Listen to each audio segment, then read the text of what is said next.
Hello everyone, welcome to my channel. I hope everyone is having a wonderful day. Before starting the video, please go ahead and hit the subscribe button, and give this video a like up. Veteran wrestling journalist Bill Apter recently spoke about Triple H's reaction to a major botch on WWE television. The incident took place on an episode of SmackDown. During the September 26 edition of the Blue Grand, Tiffany Stratton defended the WWE Women's Championship in a triple threat match against Jade Cargill and Nia Jax. During the match, Stratton had Jax pinned in the ring. However, in a horrible mix-up, the referee, Aja Smith, stopped the count after 2, forcing Nia Jax to then kick out. The spot looked terrible on live TV. On a recent episode of The Wrestling Time Machine with host Mac Davis, Apter pointed out that the internet wrestling community was wondering if Triple H would have lashed out at Nia. He mentioned that everyone was speculating whether Jax would get heat backstage from the creative head. The veteran journalist was confident that the game would not have been too harsh on his performers. He detailed that Hunter might have praised them for covering up the botch and moving on with the match. WWE covered up the botch well, with Tiffany proceeding to hit the prettiest moonsault ever on Nia. She then covered her opponent and picked up the win. Several WWE superstars, like Chelsea Green, and former stars, like Baron Corbin, also came out in support of Nia Jax after the incident, calling her a locker room leader. Tiaras is a WWE news writer for Sportskeeda Wrestling, who started watching wrestling in the later part of the Attitude Era.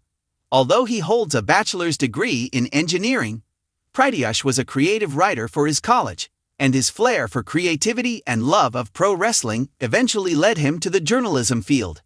After an initial stint in 2016 to 2017, he has been writing regularly for Sportskeeda since 2021. As someone who loves and respects the business, he prides himself on factual, clean and ethical reporting, free of plagiarism and AI usage. One of the ways he ensures this is by transcribing videos that he reports on. Tiaras had the privilege of interviewing superstar Matt Hardy in his career so far. Although his favorite wrestler is CM Punk, as he relates to his straight-edge philosophy. When he is not reporting news, he loves reading and collecting WWE action figures. He currently owns over 500 wrestling figures and merchandise. When the house lights go down and the crowd settles, there is always the possibility of missteps, a mistimed move, a slipped hold, or, in this case, a botched pin count on live television. On the September 26 SmackDown, the finish of the women's triple threat match between Tiffany Stratton, Jade Cargill, and Nia Jax produced one of those uncomfortable "did that just happen?" moments. The referee stopped counting at 2 despite Nia's shoulders remaining down, forcing a recovery and re-execution mid-spot. Sportskeeda. The wrestling world is now abuzz not just about who was to blame, the ref, the performers, or the creative team, but about how the man at the top of the creative ladder, Triple H, will respond behind the scenes. Will he pummel someone for the error? Will he use it as a teaching moment, or will he quietly move on? That's where a veteran voice enters the picture. Veteran wrestling journalist Bill Apter recently weighed in, offering a seasoned perspective on how Triple H would likely handle the situation. Apter, no stranger to backstage dynamics and creative boards, argued that while speculation abounds, one thing is almost certain: Triple H doesn't tear his performers down. Sportskeeda. They all said, "Oh, Nia Jax must have been torn to pieces by Triple H in the back." He doesn't do that. He doesn't tear his performers down. "I can almost guarantee you when they went back there," he said, "you all covered it up very well. Let's move on." Apter reflected. Sportskeeda. In Apter's view, the more realistic scenario is that Triple H would applaud the performer's recovery in the moment, more than he'd cast blame on the miscue itself. The botch may sting, but the show must go on. And saving the moment, in his thinking, is worth far more in the long run than making an example of someone for a mistake. What makes Apter's assessment compelling is that it aligns with how many insiders portray Triple H style: exacting, ambitious, yet human. In comparison to eras in which creative heads would publicly rail at talent or mete out punishments, Triple H is often seen as someone who seeks to elevate, refine, and build rather than destroy. That's not to say he is without fire. Rumors and anecdotes across the years suggest he has exacted corrections, insisted on tighter execution, and demanded higher standards. But the difference is in tone and intent. Critique to push someone further, rather than breaking them down. In a business built on ego and performance, a creative head who can balance firmness with respect can gain buy-in and minimize backstage morale attrition. Moreover, wrestling, even in its grandest moments, is a live performance. Mistakes happen. Blacking out, missteps, lapses in timing or awareness. These are inevitable parts of a complex dance with scripted chaos. A leader's response, though, shapes how those mistakes are internalized, as shame or as opportunities to grow. According to the public accounts, after the flawed pin count sequence, Tiffany went ahead and launched into her prettiest moonsault ever onto Nia, executed a cover, and got the win. Sportskeeda, that the segment could be salvaged, speaks to the performer's ring awareness and adaptability, two qualities any creative head would prize. Backstage, the conversation likely centered on how the count got truncated, how the performers reacted in real time, and how the oversight could have been avoided. The referee would presumably be called in, reviewed, and coached. The performers would be asked to dissect what went wrong and how they'd respond next time. But it's less likely, per Apter's reading, that harsh admonishments or personal disparagement would be levied. Instead, a respectful debrief. You covered well. Let's tighten that for next time. Then move on with the show. It's the attitude of someone who expects excellence, but also understands that, on a live weekly canvas, things go off script.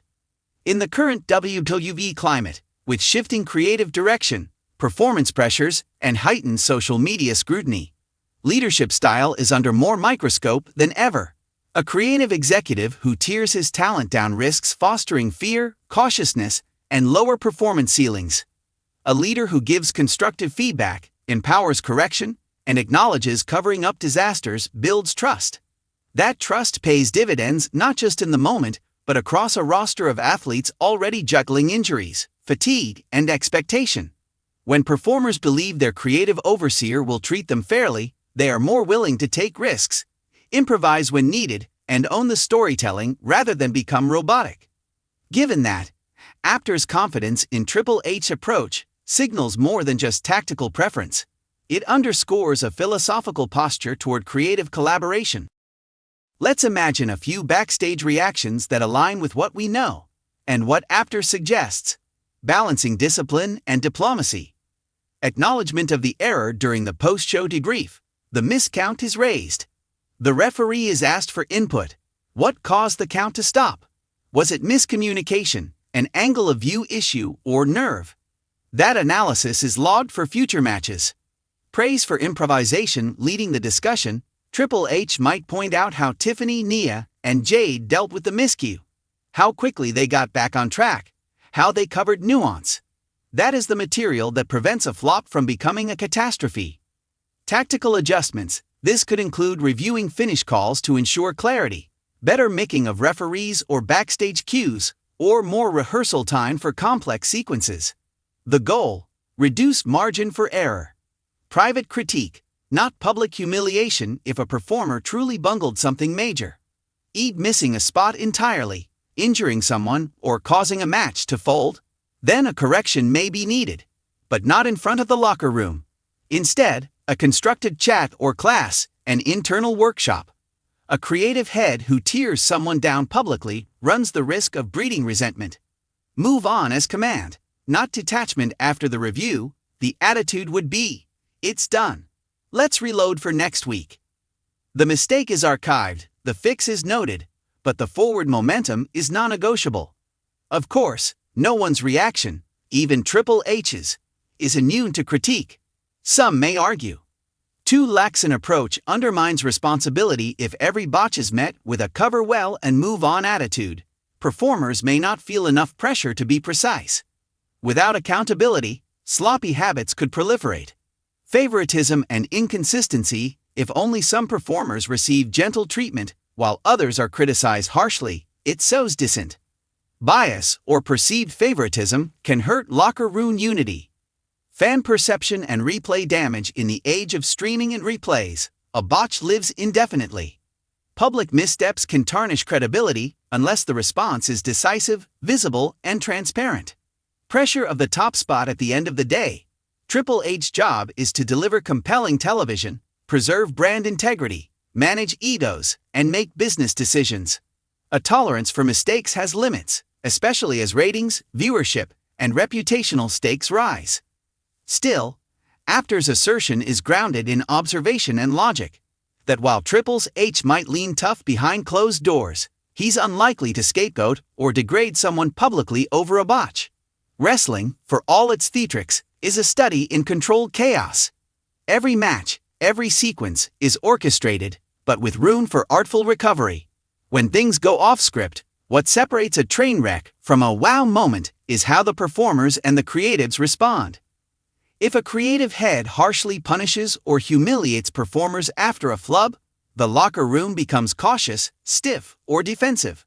But if the response is firm, respectful, and forward-looking, the culture leans toward resilience, innovation, and ownership.